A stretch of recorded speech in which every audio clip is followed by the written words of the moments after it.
Hi guys, welcome back to our channel. இனிலேருந்து நம்ம பார்க்க போகிற ட்ராமா பார்த்திங்கன்னா ரொம்பவே இன்ட்ரெஸ்டிங்கான ஒரு சூப்பர் நேச்சுரல் தாய் ட்ராமா தான். சூப்பர் நேச்சுரல் மட்டும் இல்லாமல் ஹாரர், காமெடி, மிஸ்ட்ரி கூடவே நம்ம எதிர்பார்க்காத அளவுக்கான பல ட்விஸ்ட் அண்ட் டர்ன்ஸ்னு சொல்லிட்டு எல்லாமே இந்த ட்ராமாவில் இருக்கும்.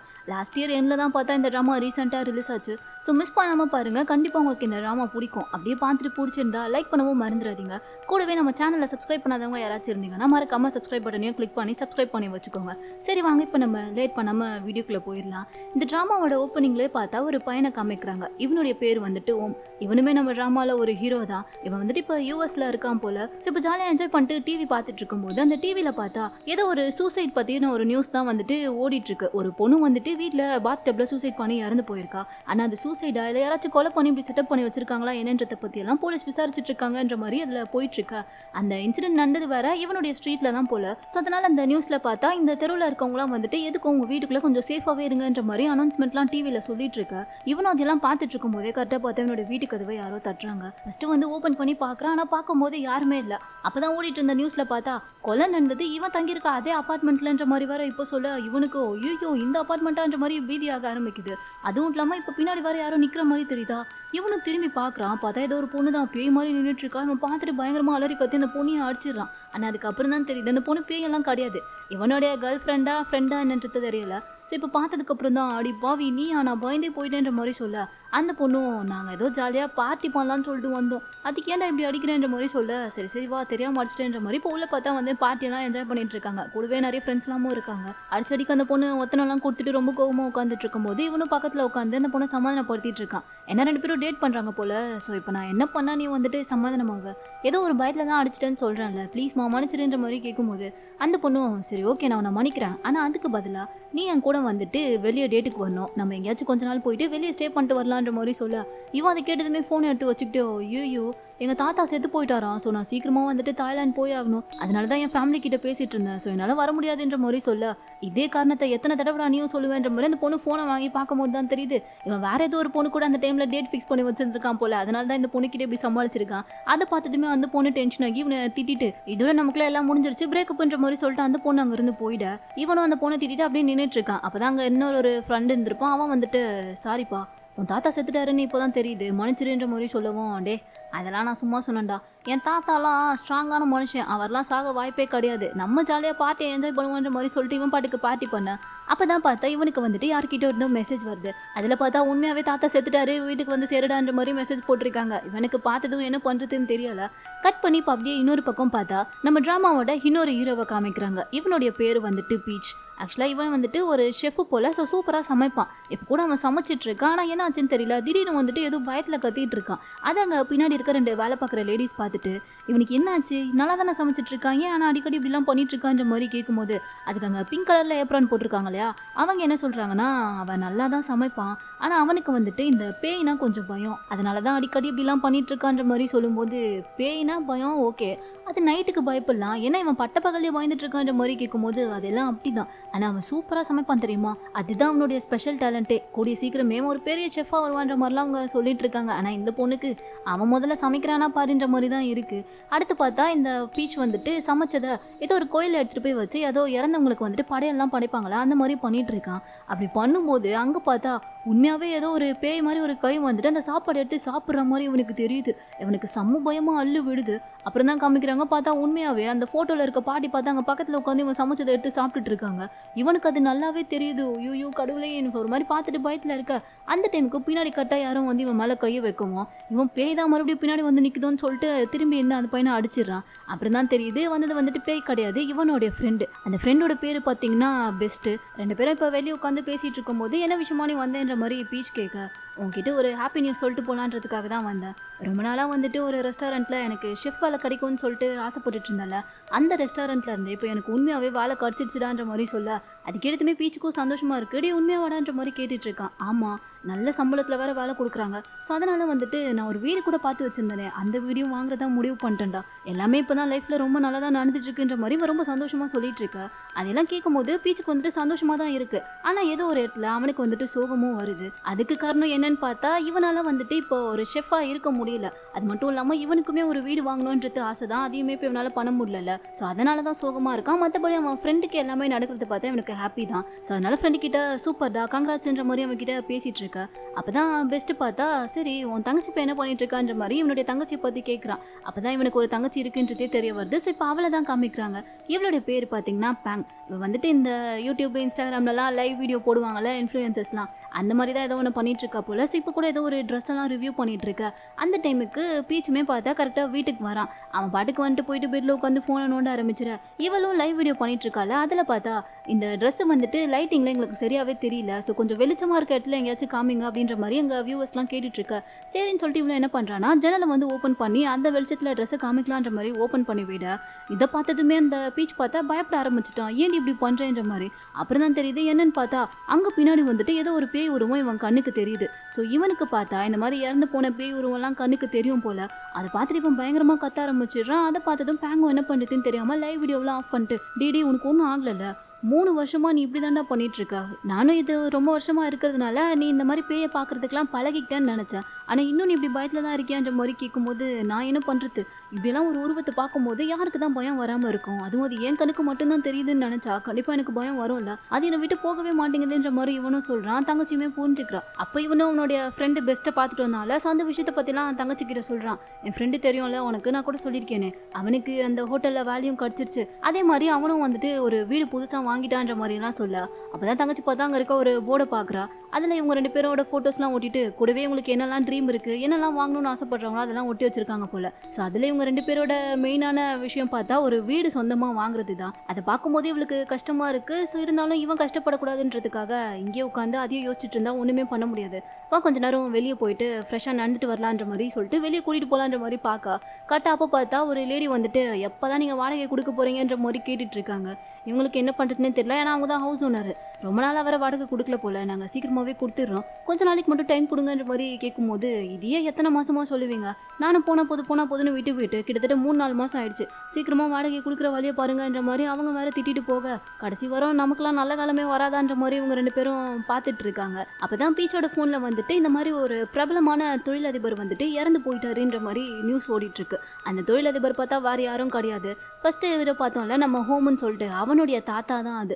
ஸோ அதனால இவனுமே பார்த்தா இப்போ தாய்லாந்து வந்து சேர்ந்துட்டான் அவன் தாத்தா இறந்ததுனால. இப்போ வந்ததுமே அவருடைய வீட்டுக்கு தான் வரான். வந்து பார்க்கும்போது அங்கே பெருசாக வந்துட்டு அவருடைய ஃபோட்டோ இருக்குது.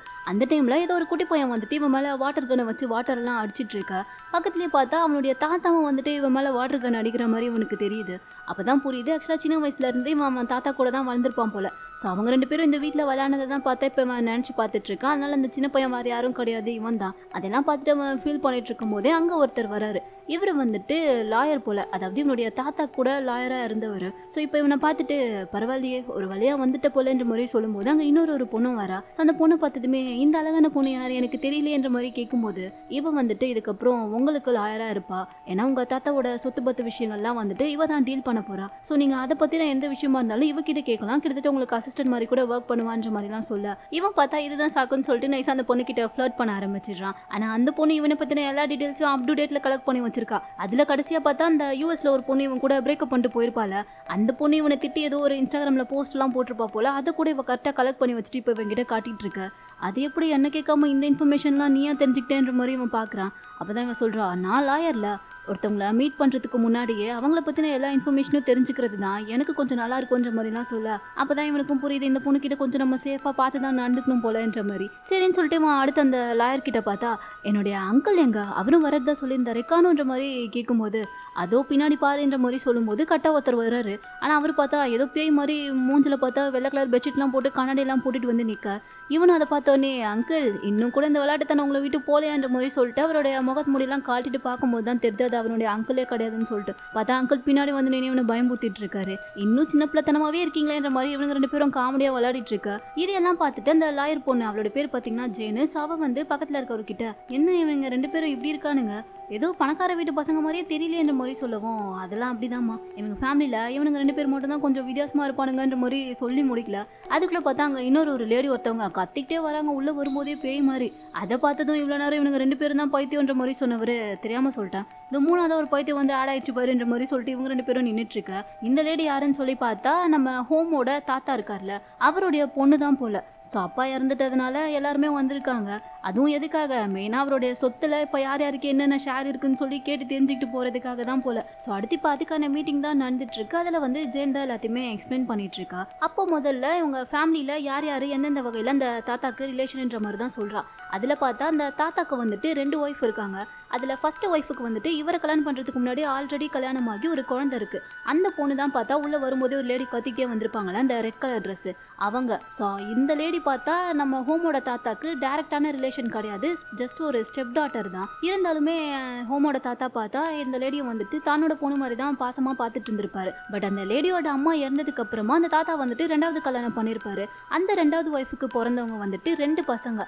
அதில் ஒரு பையன் வந்துட்டு நம்ம ஹோமோட அப்பா, இன்னொன்று வந்துட்டு ஹோமோட அங்கிள்னு சொல்லிட்டு பக்கத்தில் ஒருத்தர் உட்காந்துட்டு இருக்கார் இல்லையா, அவருக்கு வந்துட்டு பசங்களாம் யாருமே கிடையாது போல. ஸோ இப்போ பார்த்தா அந்த தாத்தாவோட ரிலேஷன் வந்துட்டு இவங்க 3 பேர் தான். அதாவது ஃபர்ஸ்ட் ஒய்ஃபுக்கு பிறந்த முதல் பொண்ணு, அடுத்து வந்துட்டு இப்போ பேரனா நம்ம ஹோம் இருக்கான், 3வது வந்துட்டு ஹோமோட அங்கிள், அதாவது அவர் வந்துட்டு சொந்த பையன். ஸோ இவங்க 3 பேருக்கு மட்டும்தான் அவருடைய மொத்த சொத்துமே வந்து ஷேர் ஆக போகுது. அது யார் யாருக்கு எந்தெந்த சொத்து, எந்தெந்த வகையில் எல்லாருக்கும் என்ன எழுதி வச்சிருக்காருன்ற மாதிரி கேட்கறதுக்கு இவங்க அடுத்த ஆர்வலாக உட்காந்துட்டு இருக்கா. ஜேனு வந்துட்டு அதை பற்றி சொல்ல ஆரம்பிக்கிறா. பட் சொத்தெல்லாம் யாருக்குன்றத பார்க்கறதுக்கு முன்னாடி தாத்தா வந்துட்டு சாகும்போது அவருடைய கடைசி ஆசையாக ஒன்றத்தை சொல்லிட்டு போயிருப்பார் போல. ஸோ அது என்னன்றதை தான் முதல்ல சொல்கிறா. அது என்னன்னு சொல்லி பார்த்தா, அவர் இறந்ததுக்கு அப்புறமா அவருக்கான இறுதி சடங்கு எல்லாமே வந்துட்டு ட்ரெடிஷ்னல் முறைப்படி கரெக்டாக எல்லாமே நடக்கணும். அது எல்லாத்தையுமே வந்துட்டு பர்ஃபெக்டாக பண்ணி முடிக்க வேண்டியது நம்ம ஹோமோட வேலை தான். அவன் தான் எனக்காக எல்லாத்தையுமே பண்ணணும். கடைசியாக என்னுடைய சாம்பலை வந்துட்டு நான் வாழ்ந்த அந்த வீட்டில் கொண்டு வந்து பத்திரப்படுத்தி வைக்க வேண்டியதும் அவனுடைய பொறுப்பு தான்ற மாதிரி அவன்கிட்ட கொடுக்க சொல்லியிருப்பார் போல. ஸோ அந்த விஷயம் எல்லாத்தையுமே இப்போ ஜெயின் சொல்ல, அவனும் அதெல்லாம் கேட்டுட்டு கவலைப்படாத தாத்தா, கண்டிப்பாக அவனோட கடைசி ஆசையை நான் ஒரு பேரனாக இருந்து நிறைவேற்றுவேன்ற மாதிரி சொல்லிட்டு இருக்கான். சரின்னு சொல்லிட்டு அடுத்து பார்த்தா அந்த லாயர் இருக்கார்ல, தாத்தாவோட லாயர், அவர் தான் வந்துட்டு சொத்து விஷயத்துலலாம் படிக்க ஆரம்பிக்கிறாரு. அதில் முதல்ல வந்துட்டு நம்ம தாத்தாவோட சொந்த பையனான நம்ம ஹோமோட அங்கிளுக்கு தான். அவருக்கு பார்த்தா ஏதோ ஒரு உடன் ஹவுஸை வந்துட்டு அவருடைய பேரில் மொத்தமாக அந்த வீட்டுக்குள்ளே இருக்க எல்லா பொருளுமே சேர்த்து தாத்தா பார்த்தா அவருடைய பேர்லேயே எழுதி வச்சிருக்காரு போல. ஸோ அதை கேட்டதுமே அங்கிளுக்கு பார்த்தா கொஞ்சம் சந்தோஷமா இருக்கு. ஏன்னா ஆல்ரெடி இந்த அங்கிள் வந்துட்டு அந்த வீட்டில் தான் தங்கி இருக்காரு. அதுவும் இல்லாமல் அந்த வீடு வந்துட்டு இவருக்கு ரொம்பவே பிடிக்கும். ஸோ அந்த வீட்டையே அப்பா நமக்காக எழுதி வச்சிருக்கிறது இவருக்கு பார்த்தா சந்தோஷமா இருக்கு. அடுத்து 2வது வந்துட்டு அந்த ஸ்டெப் டாட்டர் இருக்காங்கல்ல, அவங்க தான். அவங்களுக்கு பார்த்தா அவருடைய மொத்த ஃபேமிலி சேவிங்ஸில் 3% காசை வந்து இவங்களுக்கு கொடுக்குறாங்களா. அதாவது அதுவே கிட்டத்தட்ட பார்த்தா ஒரு 100 பில்லியன் அந்த மாதிரி வருது. அதுக்கு எடுத்துமே அந்த லேடி வந்துட்டு செம்ம சந்தோஷமா வராங்க. பரவாயில்லையே, அப்பா நமக்காக எல்லாமே பண்ணியிருக்காருன்ற மாதிரி ஹாப்பி ஆகிட்டு இருக்க. அந்த லாயரை வந்துட்டு அடுத்து படிக்க ஆரம்பிக்கிறாரு. இதுக்கப்புறம் இருக்க மீதி எல்லா ப்ராப்பர்ட்டிஸுமே என்ற மாதிரி சொல்லலை. அதுக்கு எடுத்துமே அந்த லேடி வந்துட்டு அப்போனா மொத்த ப்ராப்பர்ட்டியும் அப்பா நம்ம பேரில் தான் எழுதி வச்சிருக்காருன்ற மாதிரி இவங்க ரொம்ப ஹாப்பியாகி கத்திட்டு இருக்க. அதையெல்லாம் பார்த்துட்டு ஜேனு என்ன இந்த பொம்பளை சரியான பண சைக்கோவாக இருக்கும்போன்ற மாதிரி பார்த்துட்டு இருக்கா. ஆனால் அதுக்கப்புறமா கடைசியாக அந்த லாயர் பார்த்தா எல்லா சொத்துமே நம்ம பேரனான ஹோமுக்கு தான் போய் சேரணுன்ற மாதிரி கடைசியாக ஹோமுக்கு தான் அது எல்லாமே அவர் எழுதி வச்சிருக்காருன்ற மாதிரி சொல்லிடா. அதுக்கு எடுத்துமே அவங்களுக்கு பார்த்தா செம்ம காண்டாயிருது. அடப்பாவி மனுஷா, கடைசியில் இப்படி பண்ணிட்டேன்ற மாதிரி டென்ஷன் ஆகுது. ஆனால் இதெல்லாம் ஹோமுக்கு கேட்டதுமே குடிச்சிட்டு இருந்த தண்ணியெல்லாம் பொறுக்கேற ஆரம்பிச்சிருது. எது தாத்தா நம்ம பேரில் சொத்தெல்லாம் எழுதி வச்சுட்டு போயிருக்காரான்ற மாதிரி. ஏன்னா அவன் இதெல்லாம் எதிர்பார்க்கல. ஸோ அவனுக்கு வந்துட்டு இது கொஞ்சம் ஆச்சரியமாக தான் இருக்குது. பரவாயில்லையே, அதுவும் இருக்க மொத்த சொத்தையும் இவன் பேரில் எழுதி வச்சிருக்காருன்ற மாதிரி யாருக்கா இருந்தாலும் ஷாக்கிங்காக இருக்கும்ல. ஸோ அப்படி தான் பார்த்தா இப்போ ஹோமுக்கும் இருக்குது. இப்போ அப்படியே அங்கே கட் பண்ணால் இந்த பக்கம் வந்துட்டு நம்ம பீச்சோட தங்கச்சி அப்புறம் அவனுடைய ஃப்ரெண்டு பெஸ்ட், இவங்க 3 பேரையும் தான் காமிக்கிறாங்க. ஏன்னா ஃப்ரெண்டு வந்துட்டு ஒரு வீடு வாங்கியிருக்கிறதா சொல்லியிருப்பான்ல, அதுக்கு வந்துட்டு இவங்க 2 பேரையுமே இன்வைட் பண்ணியிருப்பான் போல, வாங்க நம்ம எல்லாரும் ஒன்றா சேர்ந்து சாப்பிட்டுலாம் போகலாம் அப்படின்னு சொல்லிட்டு. ஸோ அதுக்கு தான் வந்திருக்காங்க. அது கூட அந்த தங்கச்சி பார்த்தா லைவ் வீடியோ போட்டுட்ருக்கா. வீடெல்லாம் சுற்றி பார்க்குறாங்க. பீச்சுக்கு வந்துட்டு அந்த வீடியோ ரொம்பவே பிடிச்சிருக்கு. அதுவும் அந்த சமையல் பண்ணுற இடம்லாம் பார்த்தா ரொம்ப பெருசாக இருக்குது. அதுக்காக தான் இவன் இந்த வீடியோ வாங்கியிருப்பான் போல். ஸோ அதெல்லாம் பார்த்துட்டு ஃப்ரிட்ஜெல்லாம் ஓப்பன் பண்ணி பார்க்குறான். பார்த்தா ஃப்ரிட்ஜில் வந்துட்டு ஆல்ரெடி அவனுக்கு தேவையானதெல்லாம் அவன் வாங்கி வச்சிருக்கான் போல். பரவாயில்லடா, சூப்பராக இருக்குன்ற மாதிரிலாம் நீங்கள் பார்த்துட்டு இருக்கும்போது அந்த டைமில் அங்கே ஒரு செவரில் பார்த்தா இது ஒரு பெயிண்டிங் மாதிரி இருக்குது. அந்த பெயிண்டிங்கை பார்க்கவே பயமாக இருக்குது. அதை பார்த்ததுமே பீச் வந்துட்டு பயப்பட ஆரம்பிச்சிடுறான். டே என்னதுடா இது, எதுக்கு இதை மூட்டை வச்சிருக்கேன்ற மாதிரி கேட்கும்போது அது வந்துன்ற மாதிரி அவன் ஏதோ இழுத்துட்டு இருக்கா. பீச் வந்துட்டு அப்போனா என் கண்ணுக்கு பேய்லாம் தெரியுன்றது உனக்கு முன்னாடியே தெரியுமான்ற மாதிரி கேட்குறான். ஏன்னா இவன் யாருக்கிட்டையும் அந்த விஷயத்த சொல்லியிருக்க மாட்டான். பட் அது பார்த்தா இவன் ஃப்ரெண்டுக்கு பார்த்தா எப்படியோ தெரிஞ்சிருக்கு. அப்போ எதுக்காகடா இப்போ என்னை இங்கே வர வச்சிருக்கேன்ற மாதிரி கேட்கும்போது அப்போ தான் ஃப்ரெண்டு வந்துட்டு சொல்கிறான், எனக்கு வந்துட்டு உன் கண்ணுக்கு பேய்லாம் தெரியுன்றது முன்னாடியே தெரியும்டா. அது மட்டும் இல்லாமல் இந்த வீட்டில் ஒரு பேய் இருக்குது, அதை தான் இப்போ நான் ஸ்க்ரீன் போட்டு மறைச்சு வச்சிருக்கேன், வா உனக்கு காமிக்கிறேன்ற முறை சொல்லிட்டு இவன் போயிட்டு அந்த ஸ்க்ரீன் துணியை ஓப்பன் பண்ண அங்கே என்ன இருக்குன்றது தெரியல. கட் பண்ணால் மறுபடியும் வந்துட்டு இந்த பக்கம் நம்ம ஹோம் வீட்டில் தான் காமிக்கிறாங்க. அங்கே அந்த ஆண்டி வந்துட்டு சொத்தெல்லாம் இவன் பேரில் இருக்குன்றவனே பேயாட்டம் ஆடிட்டு இருக்கு. ஹோமுக்கு ஏதோ சாபெல்லாம் கொடுக்க போகிற மாதிரி ஏதோ ஒரு பவுடர்லாம் போட்டுக்கிட்டு அவனை அடிக்கிற மாதிரி போயிட்டு இருக்கும்போது அந்த அங்கிள் தான் வந்து தடுக்கிறாரு. நீ என்ன உன் இஷ்டத்துக்கு ஏதோ பண்ணிட்டு இருக்க, முதல்ல நீ வந்துட்டு எங்கள் அப்பாவுக்கு பிறந்த பொண்ணே கிடையாது, அவருடைய ஃபர்ஸ்ட் ஒய்ஃபுக்கு ஃபர்ஸ்ட் ஹஸ்பண்டுக்கு பிறந்த பொண்ணு தானே நீ. இருந்தாலும் அவர் வந்துட்டு உன்னை ஒரு பொண்ணாக மதித்து நட்டினதுனால தான் அவருடைய சொத்துல பாதி, அதுவே கிட்டத்தட்ட 100 மில்லியன் வருது, உன் பேரில் போனால் போதுன்னு எழுதி கொடுத்துருக்காரு. அதையெல்லாம் விட்டுட்டு நீ பாட்டிக்கு இப்போ அவன்கிட்ட வந்து சண்டை போட்டுட்ருக்கா, இதெல்லாம் ஒரு நியாயமும் இல்லை. தாத்தாவோட சொத்து எல்லாமே பொதுவாக பசங்களுக்கு போகிறத விட பேர பசங்களுக்கு போகிறது தான் நியாயம், அதை தான் அப்பாவும் பண்ணிட்டு போயிருக்காரு. அப்புறம் நீ தேவையில்லாமலாம் பண்ணிட்டு இருக்கேன்ற மாதிரி கேட்டு இவர் தான் பார்த்தா அவங்கள கொஞ்சம் வந்துட்டு நார்மல் பண்ணி அனுப்பி வைக்கிறாரு. பட் ஹோமுக்கு வந்துட்டு இதெல்லாம் கொஞ்சம் கஷ்டமாக தான் இருக்குது. ஆனால் அடுத்ததே பார்த்தா சொத்து அவ்வளவும் அவன் பேரில் இருக்குல்ல. ஸோ அவனுடைய யூஎஸில் இருக்க ஃப்ரெண்டுக்கெலாம் கால் பண்ணி சொல்லிட்டு இருக்கான், டே இப்போ நான் பணக்காரனாயிட்டேன், இனிமேல் ஃபுல்லாக பார்ட்டி தான், நம்ம ஜாலியாக என்ஜாய் பண்ணலாம்டா, வேலைக்கே போக வேணான்ற மாதிரிலாம் சொல்லிட்டு இருக்கு. அவனுங்களும் அதெல்லாம் கேட்டுட்டு யோ சூப்பர்ப்பா, நீ சீக்கிரமாக வந்து ஊருக்கு சரின்ற மாதிரிலாம் பேசிகிட்டு இருக்கானுங்க. இப்போ அவங்க கிட்டலாம் இவன் பேசி முடிச்சதுக்கப்புறமா அங்கிள் தான் கேட்குறாரு, அப்புறம் என்னடா பண்ண போகிறேன்ற மாதிரி கேட்கும்போது, இல்லை அங்கிள், தாத்தாவோட இறுதி சடங்குலாம் முடிகிற வரைக்கும் நான் எப்படியும் இங்கே தான் இருந்தாகணும், ஏன்னா அவர் தான் அதுக்கான பொறுப்பெல்லாம் என்கிட்ட கொடுத்துருக்காருல்ல. ஸோ அதுக்குள்ளே அவர் என் பேரில் எழுதி வச்சுருக்க அந்த ப்ராப்பர்ட்டிஸ் எல்லாமே நான் விற்றுட்டு அந்த காசை வச்சு நான் யூஎஸ்லேயே ஒரு வீடு வாங்கி அங்கேயே மொத்தமாக செட்டில் ஆகிடலான் இருக்கேன். அதனால் அவருடைய இறுதி சடங்குலாம் முடியறதுக்குள்ளே நான் இங்கே எல்லா வேலையுமே முடிச்சுட்டு போயிட்டா எனக்கு நல்லதுன்னு தோணுது. நீங்கள் என்ன அதை பற்றி நினைக்கிறீங்கன்ற மாதிரி கேட்கும்போது, இதில் நான் நினைக்கிறதுக்கு என்னடா இருக்குது, நீ என்ன தோணுதோ அதையே பண்ணுன்ற மாதிரி அங்கிள் சொல்கிறாரு. அப்போ தான் இவன் கேட்குறான், உங்களுக்கு என் மேலே எந்த கோவமும் இல்லையா, ஏன்னா தாத்தா உங்களுக்குன்னு சொல்லிட்டு ஜஸ்ட்டு நீங்கள் இருக்க இப்போ இந்த பழைய வீடை மட்டும்தான் உங்கள் பேரில் எழுதி வச்சுருக்காரு. ஆன்ட்டிக்கு வந்துட்டு 3% ஜஸ்ட்டு காசு கொடுத்ததுக்கே அவங்க வந்துட்டு பயங்கரமாக டென்ஷன் ஆகி என்கிட்ட சண்டைலாம் போட்டாங்க. உங்களுக்கு அந்த மாதிரி என்கிட்ட சண்டை போடணும்லாம் எதுவும் தோணலையான்ற மாதிரி கேட்கும்போது, நான் ஏன்டா அதெல்லாம் பண்ண போகிறேன், எனக்கு இப்போ நான் இருக்க இந்த வீடே போதும், அதுவே எனக்கு பெரிய விஷயம்தான், அதனால எனக்கு அதுலலாம் ஒரு பிரச்சனையும் இல்லை, எனக்கு இந்த வீடு மட்டுமே போதுன்ற மாதிரி அவர் சொல்லிடா. இவனும் அதெல்லாம் கேட்டுட்டு ஓகே அங்கிள்ன்ற மாதிரி சொல்லிட்டு இருக்கான். அப்போ தான் பார்த்தா கரெக்டாக ஜேன் அங்கே வரா. இவன் பார்த்ததுமே வழி ஆரம்பிச்சிடுறான். என்ன ஜேன் இந்த பக்கம்ன்ற மாதிரி கேட்கும்போது, நீங்கள் தான் இங்கே இருக்க உங்களுடைய சொத்தெல்லாம் வந்துட்டு விற்கிறதுக்காக ஏற்பாடு பண்ண சொன்னீங்கல்ல, அதில் ஒரு வீடை வந்துட்டு ஆல்ரெடி ஒருத்தர் வாங்குறதுக்கு ரெடியாக இருந்தார், ஆனால் அதுக்கப்புறம் என்ன ஆச்சுன்னு தெரியல, அவர் அந்த வீடை வேணான்னு சொல்லிட்டாரு. அது மட்டும் இல்லாமல் நம்மளால் வந்துட்டு இப்போ உங்ககிட்ட இருக்க எந்த ப்ராப்பர்ட்டிஸுமே விற்க முடியாத ஒரு நிலமையில இருக்குன்ற மாதிரி சொல்லும்போது இவனுக்கு புரியல, ஏன் எந்த ப்ராப்பர்ட்டிஸுமே விற்க முடியாத நிலமையில இருக்குது, அப்படி என்ன ஆச்சுன்ற மாதிரி கேட்கும்போது அப்போ தான் ஜேன் பார்த்தா அங்கிளை பார்த்துட்டு, என்னங்க நீங்கள் எதுவுமே இப்போ வரைக்கும் இவன் கிட்ட சொல்லலையான்ற மாதிரி கேட்க, அங்கிளும் நான் இன்னும் சொல்லலாமான்ற மாதிரி சொல்ல, அப்போ தான் இவ பார்த்தா, இந்தாங்க அப்போ இந்த வீடியோவை பாருங்கன்ற மாதிரி அவளுடைய டேபை கொடுக்க இவனும் அதை வாங்கி பார்த்துட்டு இருக்கான். இப்போ அப்படியே நமக்கு இந்த பக்கம் வந்துட்டு நம்ம பீச்சோட ஃப்ரெண்டு வீட்டில் தான் காமிக்கிறாங்க. அவன் கடைசியாக போயிட்டு அந்த ஸ்க்ரீனை ஓப்பன் பண்ணுறதுக்காக போயிருப்பான்ல. ஸோ இப்போ அந்த ஸ்க்ரீனை ஓப்பன் பண்ணால் அங்கே வந்துட்டு ஏதோ செவுத்தோட செவுத்தா ஒரு உருவம் வந்துட்டு அப்படியே எரிஞ்சு போயிட்டு அதோட அச்செல்லாம் அதில் பதிஞ்சா எப்படி இருக்கும் அந்த மாதிரி இருக்குது. அதை பார்த்ததுமே பீச் வந்துட்டு பயந்துட்டு திரும்பிடுறான். டே எதுக்குடா இப்போ அதெல்லாம் காட்டிட்டு இருக்கேன், என்கிட்ட எனக்கு பயமாக இருக்குடான்ற மாதிரி சொல்கிறான். ஃப்ரெண்டும் அதை பார்த்துட்டு, இப்போ இது இங்கே இருக்கிறது கூட பிரச்சனை இல்லைடா, நானும் இந்த வீட்டை வாங்கினதுக்கு அப்புறமா இதை பார்த்துட்டு இதை எப்படியாச்சும் அழிச்சிடலான்னு சொல்லிட்டு என்னென்னவோ ட்ரை பண்ணேன், ஆனால் என்ன பண்ணாலும் அது திரும்ப திரும்ப வந்துட்டே இருக்குன்ற மாதிரி சொல்ல, அங்கே தங்கச்சி தான் வந்துட்டு எல்லாத்தையுமே லைவ் வீடியோவில் போட்டுட்ருக்கால. ஸோ அங்கே பார்த்தா அதெல்லாம் பார்க்குறவங்க வந்துட்டு கமெண்ட் பண்ணிகிட்ருக்காங்க, என்னது இது, இதெல்லாம் உண்மையாக இல்லை சும்மா நீங்கள் ஸ்கிரிப்ட் வச்சு ஏதாச்சும் பண்ணிகிட்ருக்கீங்களான்ற மாதிரி. ஆனால் தங்கச்சியை லைட்டாக கொஞ்சம் அள்ளி விட்டு தான் நின்றுட்டுருக்கா. என்ன சொல்கிறீங்கன்ற மாதிரி ஃப்ரெண்டு கிட்ட கேட்கும்போது, இருங்க நானே டெமோ காமிக்கிறேன்ற மாதிரி சொல்லிட்டு அவன் பார்த்தா ஒரு துணியில் தண்ணியை முக்கிட்டு வந்து அதை அழிக்க ட்ரை பண்ணுறான். பட் அவன் அழிக்க மறுபடியும் பார்த்தா அந்த கருப்பு கலர் இது வந்துட்டு ஃபுல்லாக அந்த செவுத்தில் வந்துட்டே இருக்குது, போகவே மாட்டேங்குது. அப்போ தான் இவன் சொல்கிறான், நானே இது எத்தனையோ தடவை அழிக்க ட்ரை பண்ணிட்டேன், ஆனால் அது போல் ஃபுல்லாக பெயிண்ட் கூட அடித்து பார்த்துட்டேன், ஆனாலும் இந்த உருவம் மட்டும் மறுபடியும் வந்துடுதுடா, எனக்கு என்ன பண்ணுறதுனே தெரியல, அதனால தான் உன்னை இங்கே வர வச்சேன், எனக்கு ஏதாச்சும் ஹெல்ப் பண்ணுன்ற மாதிரி கேட்கும்போது இவனுக்கு பயம் இருக்குதான். பட் இருந்தாலும் சரி ஒரு தடவை நம்ம அந்த உருவத்தை பார்ப்போம்னு சொல்லிட்டு லைட்டாக திரும்பி பார்த்தா அங்கே அந்த உருவம் வந்துட்டு ஏதோ கழுத்தில் தூக்கு மாட்டின மாதிரி தான் இறந்து போயிருக்கும் போல், அதுவும் எரிஞ்சு வேற இருக்குது. ஸோ அந்த மாதிரி அந்த பேயோட உருவமே இவன் கண்ணுக்கு தெரியுது. ஏன்னா இவங்களுக்குலாம் அந்த பேய் உருவம் தெரியாது, இவனுக்கு தான் பேய்கள்லாம் கணக்கு தெரியும்ல, அதனால இவன் பார்த்துட்டு மறுபடியும் பயத்தில் திரும்பிக்கிறான். இதை பார்த்தா அந்த தங்கச்சி வந்துட்டு லைவ் வீடியோக்கு லைட்டாக கொஞ்சம் யூஸ் பண்ணிக்கிறான். ஆனால் இவன் இப்படி பயப்படுறதை பார்த்துட்டு ஃப்ரெண்டு வந்து, என்னாச்சு உன் கண்ணுக்கு அங்கே எதுவும் தெரியுதா, என்னாச்சுன்ற மாதிரி கேட்கும்போது, டே அங்கே உண்மையாகவே ஒரு பேய் உருவம் தெரியுதுடா, அதனால நான் உங்ககிட்ட கெஞ்சி கேட்குறேன், ப்ளீஸ் தயவு செஞ்சு நீ இந்த வீட்டை மட்டும் வாங்கிடாதன்ற மாதிரி அவன் பயந்துக்கிட்டே சொல்ல, அந்த டைமில் என்ன ஆகுதுன்னா பின்னாடி தொங்கிட்டு இருந்த அந்த பொணம் வந்துட்டு அப்படியே அந்த கயிறை அறுத்துட்டு கீழே விழுந்து வந்து இவனுடைய காலை பிடிச்சிருது. இவன் அப்படியே கீழே விழுந்து கதறிட்டு இருக்கான், ப்ளீஸ் ப்ளீஸ் என்ன விட்டுருன்ற மாதிரி. அதுவும் காலை பிடிச்சி இழுத்துட்டு இருக்கு. எரிஞ்சு போன நிலமையில மூஞ்செல்லாம் பார்க்கும்போது பீச் வந்துட்டு பார்த்துட்டு பயங்கரமா அலறி கத்திட்டு இருக்கான். அவன் காலை பிடிச்சி இதை இழுத்துட்டு இருக்க, ஹெல்ப் பண்ணுங்கன்ற மாதிரி இவனா கத்துன்னு கத்தி கதறிட்டு இருக்கான். இது எல்லாத்தையுமே தங்கச்சி வர லைவ் வீடியோவில் போட்டுட்டு இருந்தால. ஸோ அவள் அப்படியே ஃபோனை வச்சுக்கிட்டு அண்ணனை காப்பாற்ற போக கமெண்ட்ஸில் வர எல்லாருமே இது எல்லாமே போய் நம்பாதீங்கன்ற மாதிரிலாம் சொல்லிட்டு இருக்காங்க. ஆனால் ஒரு சில பேர் வந்துட்டு உண்மையாகவே பேய் இருக்கு போலன்ற மாதிரி நம்புறாங்க. இவங்க 3 பேருக்கும் அள்ளு விட்டுருது. ஸோ எப்படியோ அந்த வீட்டை விட்டு 3 பேருமே வெளியே ஓடி வந்துடுறாங்க. அப்படி கத்திக்கிட்டே ஓடி வரும்போது தங்கச்சி பார்த்தா லைவ் வீடியோவில் இந்த வீட்டில் உண்மையாகவே பேய் இருக்குது, நீங்கள் நம்புங்க, ஆனால் யாருமே தயவு செஞ்சு இந்த வீட்டை மட்டும் வாங்கிடாதுங்கன்ற மாதிரி வேறு அதில் சொல்லியிருப்பா போல. ஸோ இப்போ அந்த வீடியோவை தான் நம்ம ஜேன் காமிச்சு ஹோம் பார்த்துட்டு இருக்கான். ஏன்னா இப்படி இவங்க இந்த வீட்டில் பேய் இருக்குன்னு சொன்னதுனால தான் நம்ம ஃப்ரெண்டு வந்துட்டு அந்த வீட்டை வாங்க மாட்டேன்னு சொல்லிட்டான் போல. ஸோ இப்போ அந்த வீடும் விற்கலை. அது மட்டும் இல்லாமல் இவனுடைய தாத்தா வந்துட்டு இறந்து போயிட்டார்ல. ஸோ அதனால இவருடைய ப்ராப்பர்ட்டிஸ் எல்லாத்துலேயுமே வந்துட்டு அவருடைய ஆவி தான் இருக்குது. அதனால யாருமே அவங்களுடைய ஃபேமிலி ப்ராப்பர்ட்டி எதுவாக இருந்தாலும் வாங்காதீங்கன்ற மாதிரி வேற ஒரு வதந்தி பரவ ஆரம்பிச்சிருச்சு போல. அதனால தான் இப்போ ஹோமால அவனுடைய எந்த ப்ராப்பர்ட்டியுமே விற்க முடியாத ஒரு நிலைமை இங்கே வருது. அதை தான் இப்போ ஜெயின் எக்ஸ்பிளைன் பண்ணுறான். ஆனால் இதெல்லாம் பார்த்ததுமே அவனுக்கு டென்ஷன் ஆகுது.